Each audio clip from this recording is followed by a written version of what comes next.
अस्सलाम वालेकुम। मैं इस वक्त मदर अवान साहब के साथ बैठा हूँ, जिनको कुछ काफ़ी अरसे से जो थ्रेड आ रहे हैं। ये हमारे एक बहुत ही काबिल फ़ख्र और होनहार अवान कौम का ये निडर सबूत है।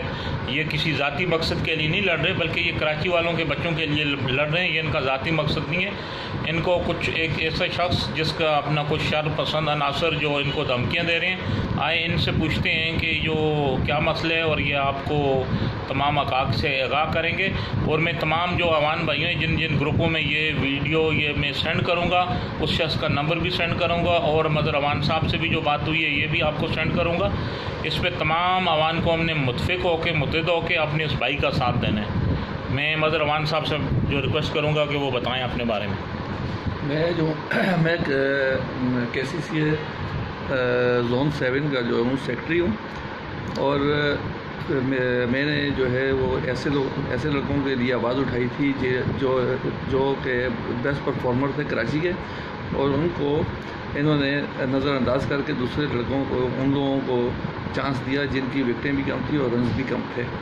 जब आवाज़ उठाई तो अखबारात में और इधर उधर, तो मुझे जो है KCCA के जो सेक्रेटरी हैं अली हुसैन, और एक जो है हम ख्याल ग्रुप के जो चेयरमैन जो बने हुए हैं, उनका नाम है आसिफ अली ख़ान, जो एक सियासी पार्टी से भी उनका ताल्लुक़ है, वो धमकियाँ देते हैं। और उन्होंने मुझे जो है वो फ़ोन कॉल करवा के ये बोला कि आप जो है KCCA ज़ोन 7 के सेक्रेटरी से इस्तीफ़ा दे दें, और अगर आप इस्तीफ़ा नहीं देंगे तो हम आपके घर पे लोग भी भेजेंगे, वो आपको मारेंगे भी, उठा के भी ले आएंगे, और साथ इस्तीफ़ा भी हम खुद ले लेंगे।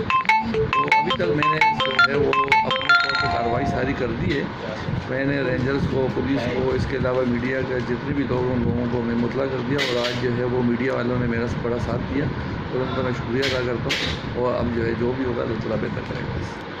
तो आपने ये सुन लिया। इंशाल्लाह ये एक नहीं है, मैंने इनको भरपूर यकीन दिलाया कि पूरी अवान कौम पाकिस्तान में आपके साथ खड़ी हुई है। और इंशाल्लाह जैसे ही मेरे तक ये न्यूज़ पहुंची तो मैंने फ़ौरन इनसे रब्ता किया और वहाँ आके इनसे ये बात की है।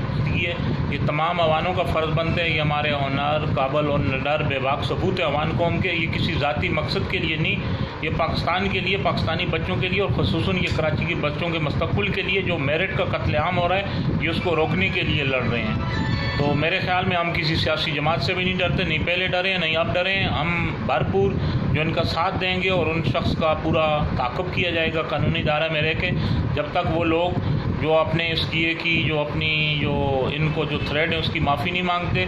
तमाम इदारों से भी जो अपना अपील की जाती है कि पूरी अवान कौम जो पूरे पाकिस्तान में 5 करोड़ आबाद है, उनमें बेचैनी पाई जाती है कि आए रोज़ जो बढ़ते हुए ये अवान कौम के साथ, जो अवान कौम के नौनियार लोगों के साथ जो ये सलूक किया जाता है, हम इसकी भरपूर मज़म्मत करते हैं। मैं CM सिंध से मुतालबा करता हूँ और DG रेंजर सिंध से कि ऐसे जो अल्लाह नहीं करे कि दोबारा कराची में बोरीबंद लाशों की जो सियासत है जो पहले थी, यही तंजीमी लोग करते थे, वो दोबारा शुरू हो जाए।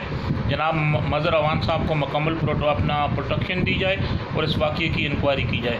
और तमाम अवान भाई जितने भी मेरी आवाज़ को सुन रहे हैं वो उस शख्स से रब्ता करें, और जो जैसे मैं पहुँच रहा हूँ, ये सबका फ़र्ज़ है कि अपने भाई मदर अवान के लिए आवाज़ उठाएँ। आपका भाई अली ज़मान अवान।